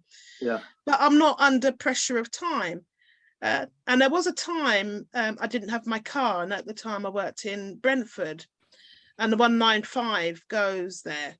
And I had to I started work at 8:30. I had to leave home at 7 o'clock, and I only just got to work for 8:30. And you're talking about a distance of about 5 miles. And I was thinking to myself, thank God I don't have to do this every day. Yeah, no, I get the bus everywhere. Like for me, the bus is my number one go-to mode of transport, whether it be just going up one stop, whether I'm going out to central London or something like that, it's always the bus. Yeah. And what I've noticed is we have one, especially with routes like all the 105s, the 120s and E5s, we have in the space, and the 482, H42, so about 4 buses we have in the space of 10 minutes, about 4 or 5 coming at once during peak hours. And I'm interested in buses since I was a little boy, so I kind of know all this stuff, so that's why I know all of this. And it's because there's all these buses that are coming up in like the space of 5 minutes, like 2, 4, 5 buses on 105, the H32 and the 482. It's kind of bad because the 482 is supposed to be an every 20-minute service, and I had to wait. This is just an example. We had to wait 45 minutes in Heathrow for a bus to get into Southall.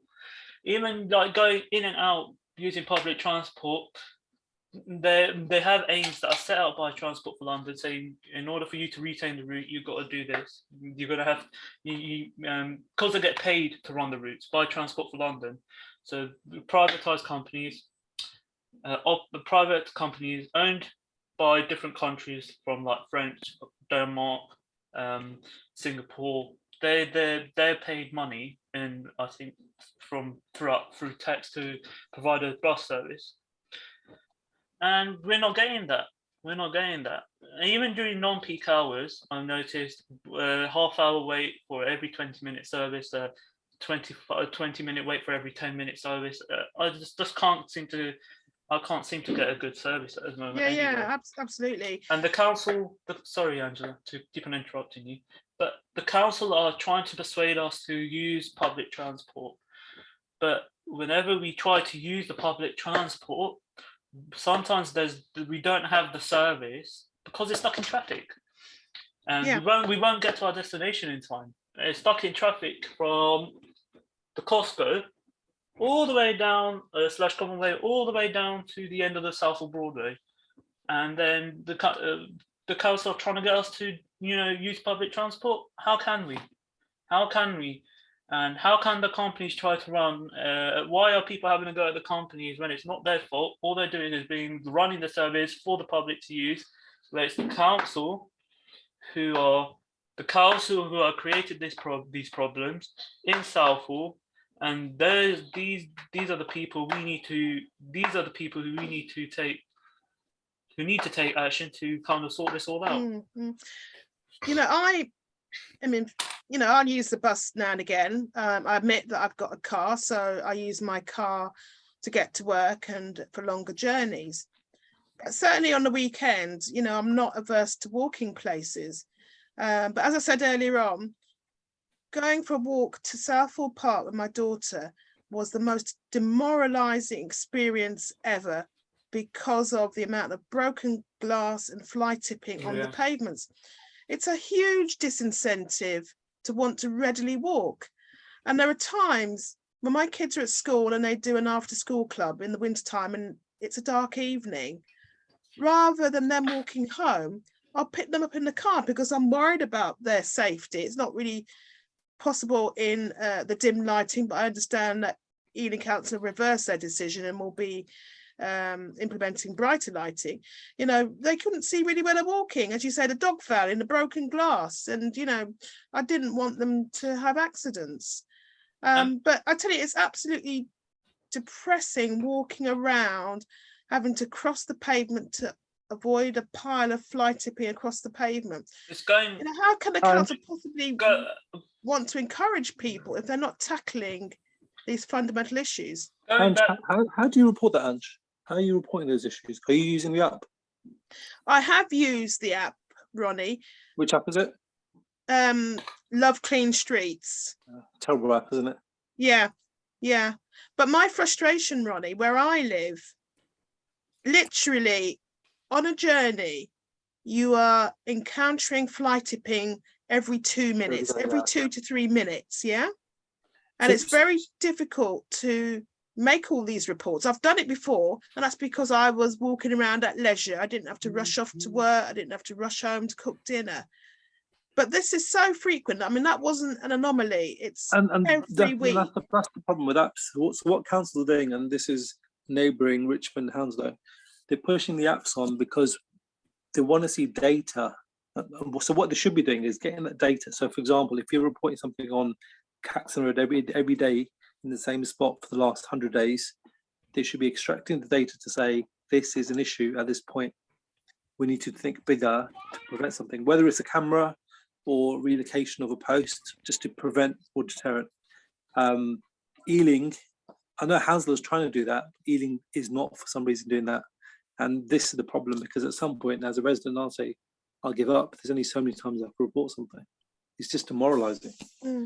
Ronnie, I think they know. I mean, I don't bother report it, and I'm assuming that other residents are probably of the same mindset. The council will come and pick up the rubbish. They know the hot spots.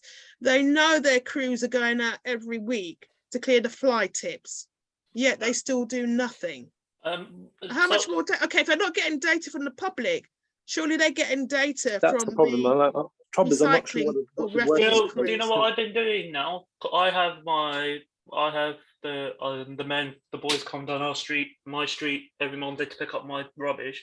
I tell them, go over there. If there's any fly tipping, pick it up, because the council are not doing anything. You guys are here collecting everybody's rubbish. Why not collect that rubbish? I'll make sure they do it. I've started making sure they do it, and then before they leave, move up the street, go towards Emerald Square, and then turn around. And then once they turn around, if they haven't done it, I'll say to them again, you need to pick that up. This is the only way that I feel like telling the recycling boys who come and collect our rubbish every day or every week, to come and at least check the little area where there's fly tipping, to make sure just to pick it up, because then it just helps. It helps me. And it helps everybody kind of like, live that kind of live that, sort of life that we need. But what is causing this started, problem? Is it people living in overcrowded accommodation? They don't have enough bins? Because personally, I don't believe it's people driving in from outside of Southall and dumping their rubbish. I'm not saying that doesn't necessarily happen, but I think it's local people. Yeah, I agree. This is education, but it's not going to change. Yeah. But one thing that Richmond started is they've started a scheme just to try it out, because obviously it's good to come up with a new solution if the old one's not working. They're providing a random road every month with a skip, and this is saying, look, if you have rubbish, just dump it here, and then let's see what happens. And did you say they've started that scheme? They've started in Richmond, yeah. Well, we need the same. We need skips. But it isn't. The trouble with councils, they don't all work unanimously, right? They all work independently with their own ideas. Some councils work cross shared services. Ealing, as far as I know, doesn't have a shared service, so it takes a nice person to come up with an idea like that, but it doesn't. But I need to go, Andrew, because my little ones. I was just going to ask you. I'm not trying to put any pressure on you. I know this is recorded, but I'm not asking that do you do this. Just check, because I know it's an informal meeting, and I like it because we've lost the ward forum, so it's something for us to do. Absolutely. But I know it's not minuted, so it'll be good to see something that's key issues, so I can then raise it from my side as well. So it pushes to the right people. Yeah, normally I listen back to the recording, so I will try to do that, and also to entice people to actually dip into it, because it's quite a long meeting. I know you've got to balance your own life, so I'm not trying to increase your workload, but it's just good, because if you can at least extract 5 key points from the meeting, then at least those who see these minutes can say, yes, I agree, and let's just start pushing emails out to councillors. The more because at the moment with Twitter, they'll just block you, right? With social media, they'll ignore you. Yeah, Peter Mason's blocked me, by the way. And that's a new way for them. It's easy for them to just click on block rather than to reply to you. But with emails, at some point, they have to respond to emails. There's a certain way to do it, and so many. After copying so many people, they have to reply to someone eventually. And with the but also I share. I wrote a letter to Councillor Mason, and it's shared in the public arena. Yeah, exactly. He's not responded. It was sent in July, but I would say, talking to the journalist today, I've piqued her interest. I said, go and have a look at it. I said, I've taken a screenshot, and it's pinned to the top of our Twitter account. It's the only way at the moment, especially with ward forums no longer coming back. I think that's the only other way to hold them to account. Yeah, but what's quite interesting, Ronnie, it seems the council will engage with the public at SCA, Southall Community Alliances meetings. They hold meetings on a Thursday. SCA work very closely to the council, and there's a lot of funds being worked through SCA, is all I can say.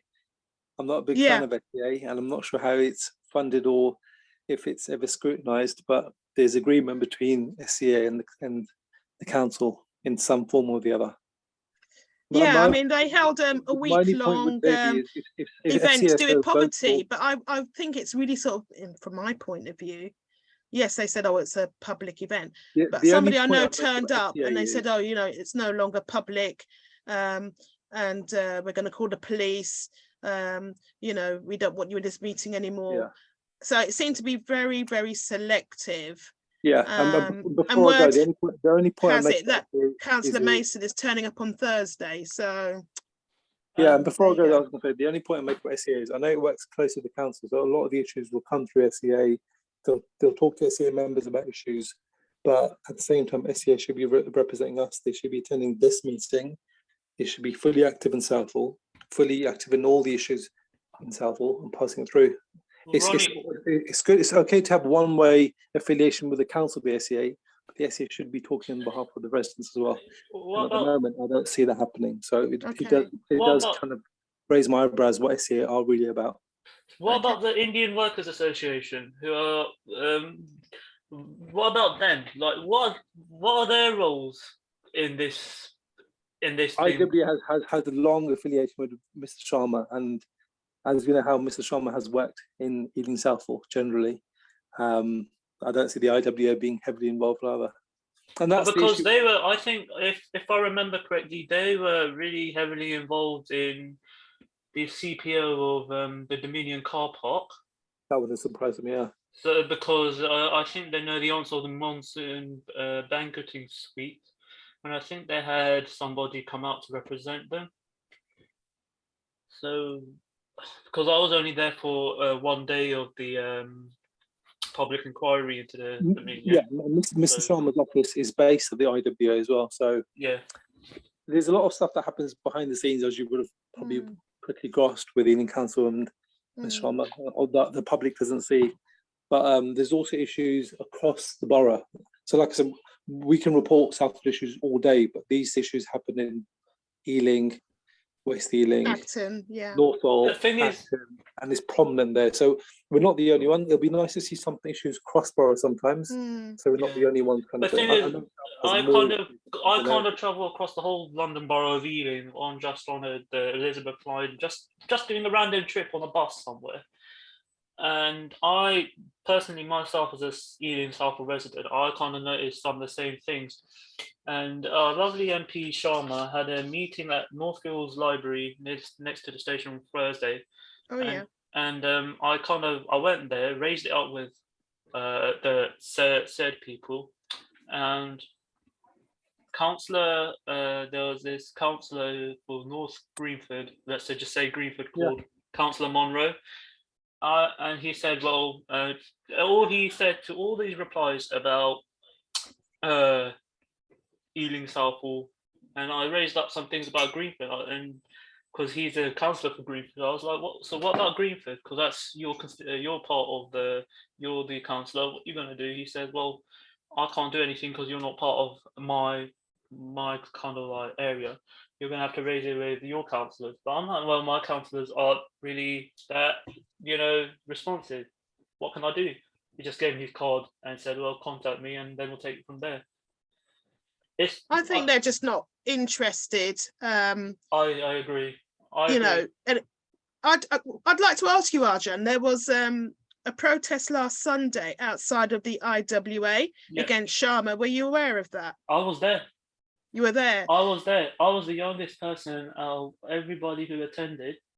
And there was quite a big turnout. We had, from what I saw, we had over 100 people turn up. And it was a good insight to what Sharma was doing, how he's doing things here. So it was interesting to say the least. But do you think there's now going to be a groundswell of opposition that the Gurdwara committees, are they going to feel strongly enough to say to the congregations, think how you vote? We had a lot, from what I know, there's been a lot of opposition, because the day that the Sikh committee elections happened, they didn't expect Mr. Sharma to turn up, nor was he invited to turn up. Really? Yeah, and then he said, I don't remember everything, but he has the right to vote, doesn't he, in the election? That's my understanding. I believe so. I'm not entirely sure. I think he so, because he said in a statement that I read, he said, I have a life-term thing with the Gurdwara. So all I had to do was come and, do my membership and stuff like that. Yeah. But the way I felt like the way he was speaking to the members of the Sikh community was wrong, because he said spoke in an aggressive manner. Right. I felt like he was being aggressive, and he was pointing at things like that. Yeah, I saw the video. Yeah, so I think that's and thing is, Angela, he's got a long. Apparently, from what I learned, he has a long time history with the Indian government. Yes. So a bit unsavoury by the sounds of it. And I feel really uncomfortable about what I found out. Yeah. Because if I'm not sure if you're aware, but Southall Finest Southall's Finest on Instagram actually. Oh yes, I do. Yeah. I know the person behind that. Yeah, Ricky. He live streamed the whole thing, and he was I watched it again back at home, and I thought, because I wasn't really paying attention. And the things that I kind of found were surprising, to say the least, especially with that organisation based in Wembley, and the fact that, you know, they're trying to bring what happened to Leicester into Southall, with the Hindu and the Muslim communities is wrong. We don't need it, do we? We don't need it. Yeah. The Muslim community in Southall and the Hindu community are peaceful. Yeah. Why would we need that sort of Division? Yeah. And you know, the Sikh community and the Muslim community are getting along really well with everybody here. Yeah. Why do we need that? And what's the point of that? So, I know, I totally agree. I mean, if you don't mind me saying, you know, your generation, are they alert to what is going on? Are they critical in their questioning of the political leadership in Southall? Most of the young my generation aren't really interested in what's going on with politics in this country or around the world. I kind of see they're always on Instagram, Facebook, Snapchat, Instagram, doing that other stuff. And yeah, okay, I'm doing that, but I kind of take my time out and look at politics in this country, what they're getting up to in Downing Street, what they're doing here in Southall. I kind of feel like, what can I do as a person who, I'm 19, so what can I do as a person of my generation to, like, you know, make a difference? But, yeah, because I find it really inspiring that you're here tonight and you're speaking very eloquently about the issues in our community that is having such a negative impact. And what I would hope that other young people, you know, will see you and maybe encourages them to be, you know, critical and, you know, more analytical about what's, and not just accept that they should vote the way their parents do, but actually challenge and say to Mr. Sharma, what are you doing for the youth in Southall? I am the youngest person who goes to Mr. Sharma's meetings, I finish college at 3-4 o'clock, and I stay out until 9 o'clock because I make the effort to go to his meetings. I travel everywhere just to make the effort to go to his meetings, and then all I get back is a really rubbish response, and they don't do anything. Like, why? I think he's quite dismissive. Yeah, we have had that experience as a campaign, and in actual fact, my recent emails, Arjun, have gone unanswered.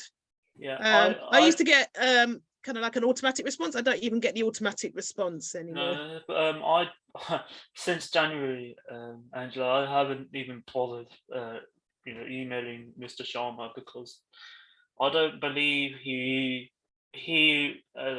says what he does. He says, "Oh, I'll forward it to Ealing Council. Thank you for emailing me." And then I wait 1 hour, 2 hours, and then I don't get a response. 1 day, 2 days, 2 weeks, 2 months, 2 years. I don't get a response. It's absolutely frustrating. Can I just go back quickly to the protest? Yeah. Do you know what the next stage is? Is it just a one-off and so this is it? They're going to go to the Labour headquarters in London. Oh, excellent. They haven't set out a date yet. Right. So what happened wasn't the end, it's just the beginning. Yeah, this is just the beginning of, that excites me greatly, you know, to know, and perhaps there'll be growth in, you know, hopefully it becomes a movement. Yeah, and that puts pressure on Keir Starmer, you know, to look at, you know, Mr. Sharma's selection for the next election. I mean, it's been going on for 15 years, and I don't know whether our MP or not before he was Labour or Conservative, but I feel like he's completely changed Southall for the worse. Oh, without a doubt, it's quite depressing. But thank you. You know, I really hope, Arjun, that you'll come back to the next one, because I really want to hear what you have to say. It's been quite refreshing to have new voices rather than just me and Joe Banker, who unfortunately isn't here tonight. I know. So it just shows really we are not kind of like in isolation. No, other people now are willing to speak out. Yeah, I know Joe really well because I met him at the public inquiry for the Dominion car park, and he seems like a really nice guy to talk to. He was there at the protest last week, So yeah, absolutely genuine in his He's- commitment to the yeah, community and wanting better. And you know, I would say speaking the truth like you have. I just want to yeah. go back to, you said the street lighting issue. Yeah. I was just thinking about Southall Recreation Ground. I believe the recreation ground is open all the time. I think I'm not entirely sure whether somebody. Is it? I'm I not assume they locked the gates. I'm not sure because dusk, you know. somebody comes and I'm not sure if that's true or not, but I've been told by family that they come and it's open 24/7. Yeah. I'm not sure whether that's true or not. So I don't know. I assume because of antisocial behaviour, they'd lock it at a certain time and reopen it. If it is, what I was just considering whether having street lighting in the park or on the canal along the common, because walking down there at night time is like you're like you're walking in It's the dark. in the I've middle never of been nowhere. along the common at night, and I can imagine that it's No, because I not had to, well lit. No, it's Yeah. not well lit. Especially going up towards the bridge into the Londonborough Hounslow side. It's just. By the way, that's another fly tipping hotspot along the common. The park itself is a fly tipping hotspot. Yeah. There's obviously also, that's going to be dangerous at night as well. I also seen rats there. I can believe it. Yeah, I can believe it. Southall Finest posted I saw a UB1, UB2 post saying somebody's seen a rat. I've seen a rat. So it just makes the park even more unappeasing. Yeah. Personally, I haven't seen rats in Southall Recreation Ground, but I have in Southall Park. And that was like shocking to me to Southall, see. Is it the one along near the Uxbridge Road? The Uxbridge Road past the police station. That's the one. Yeah. No, the Southall Recreational Ground has started attracting rats as well. Yeah, it's absolutely shocking. But I suppose if people are dumping food, then that's going to be a source of attraction. It's not really food; it's the food packaging. So like burger, the wrapping and the box, wrapping and the box, the takeaway. So maybe boxes. The smell of it then. Yeah, the smell of it. Yeah. And but I kind of freaked out because sometimes I take my neighbour's dog out for a walk for them if they're not like if they're not able to, so I take them out. And I was taking her for a walk. She started pulling me, and because she saw a rat, and she wanted to eat it. Oh God! I just hate the thought of I had to vermin, rats. Yeah, I had to stop. But to pull it back. Pull it back, yeah. And say no, you can't eat it. Wanting to chase after the rat. Yeah, but it has to be a lot better, doesn't it? Safer, because cleaner, I'm concerned about more attractive. Yeah, I'm concerned about the communities school. Want to go to these. I'm concerned about the school. That school that's on the edge of at the end. And you're talking about Greenfields Children's Centre. That's it. I was thinking that. Yeah. Oh it's right next to the. It's right next to park. the thing. And now I saw the picture of the rats. It's just concerning me about the welfare to children. Yeah, you're absolutely right to be concerned because they carry all sorts of nasty diseases. Yeah, I'm just concerned about it going into the children's centre the most. Yeah, but I'm really, what's the word? Encouraged by you speaking out tonight and going on a recording that will be shared on YouTube. And I do hope it encouraged you to come back again to share. I'll come back next month. Your views, your opinions, your suggestions, because as Ronnie said, we don't have the council ward forums anymore, which used to be, I think, once every quarter. And we need to have a voice. We need to express what is going on, and it doesn't reflect what the council is promoting. Because I only found out through this because Sufyan kind of introduced me to the cash do you know Sufyan? Yes. Okay, because he was here very briefly at the beginning. I saw him, but he disappeared. He introduced me to the cash campaign, and I kind of he's great. He's fantastic. He's the youngest member of our campaign, by the way. So it's brilliant to have another young person. It's not just people of my age. Because I fear for the young people in Southall. My children say, there's nowhere to go. They're frustrated. They're bored. And I'm in a fortunate position that I can take them to facilities outside of the borough, for example, the leisure centre at Southall Green in Hayes. Yeah, exactly. But there are lots of people just stuck, Because I use public transport on like everywhere. So whether it's just up to the Broadway, whether it's to whether it's long distance trips to other boroughs like the London Borough, Kingston upon Thames, always public transport. I mean, well, yeah, same with my daughter now. She's 15, so on Friday she's going to meet her friends, and they're going to Ealing Broadway just to spend the afternoon. You know, something to do. The thing is, good thing you mentioned Ealing Broadway, because I was there today. Currently, it's really unsafe around the station. I've noticed that they've got a set of temporary lights up. Right, the cross to get to the bus stops. Right opposite the station. Well, they're going to take those away and not put up any temporary lights for people to kind of use. They're going to have to kind of like cross against a crossing. So what's happened to the permanent traffic lights where you would cross? I believe they're doing them up. I think they're going on. The Uxbridge Road's right. It's just as you come across, come out of the station, you've got a set of lights, a light crossing right across from you that you cross to go straight to the bus stops. So catch like the E9 buses, the E9 bus to 226. They're doing some works to the light, that set of lights, and they're thinking of getting rid of a temporary light.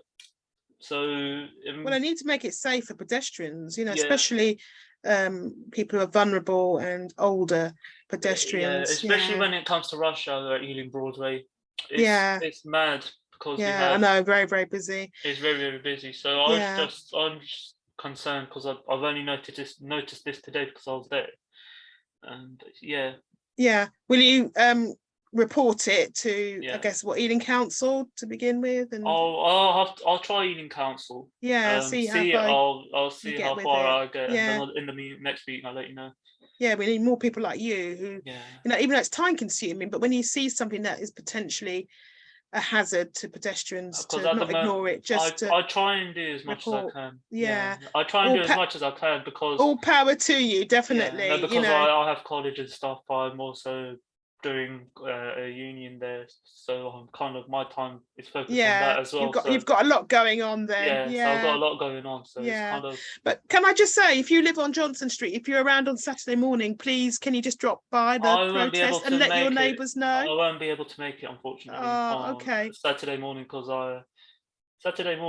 I'll see, but I might not be able to make it. Okay, no problem. But obviously this recording will spread the word about the protest. I really hope that my neighbours, because one of them owns Paul's Bakery, and I did kind of mention to them about the. Oh really? Do they live on Johnson Street then? No, right across from me, on my street. Oh, what?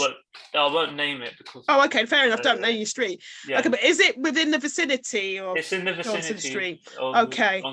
Yeah. So I'll try and. Please raise it, because I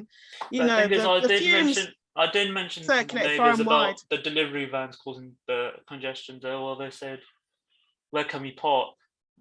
We have to make deliveries. But then the thing is, they're making the deliveries in an unsafe space. So I mean, it's very congested in that area, and there's times down Johnson Street I can't get past because there are people who own garages, and then they start working on the road. And do you know the road where I've forgotten what the name of the road is, where Featherstone Clinic is? Dudley Road. I don't remember the name, but it might be Dudley Road. Which, if you go down Sussex Road and take a left, that's Dudley Road. So and if you take a right, that's a continuation of Featherstone. Do you know when the bus comes off? The E5 bus, it goes around the back road to get to Sussex Road. So I was on the E5 yesterday. People were parking inconsiderably. We had we were stuck there for 15 minutes. Oh, is that where you've got the shops like that? Is it Punjab Naans? Is that what you're talking about? Yeah. Oh, it's ridiculous. Solicitors, that's there as well. There's all that traffic. people are parking inconsiderably. I know, and the E5 can't what- get past. Yeah, it's but, ridiculous. Even the E5, the driver was horning his horn, doing my Yeah, head, yeah. and it was mad. I know, people are just, they don't care as long as they're not affected. Yeah. But anyway, Arjun, can we Okay. bring it to a Yeah. close Yeah, I tonight? was gonna Thank you say, yeah. very much for coming. Thanks, Thank you, Angela. Eric, for Thank you having coming. me. And Thank you for having me. appreciate your time and for sticking with us right until the end. It's just us three left. But yeah, I will bid you good night and hope Thank to you, see Angela. you next month. And if you do happen to have the time, maybe on Saturday morning outside the entrance to the industrial estate, which is on Johnson Street. Yep. But take care of yourself, Thank you. and I hope you have a slightly easier journey to get to Fingers college. crossed. Oh no, it's half term, isn't it? Will you enjoy Yeah. the rest of the half term Thank you. break? Next week Oh. it starts all over again, so we'll see how it goes next week. Yeah. All right. Take care Thank for you now. very much. Thank Thanks. you. Thanks.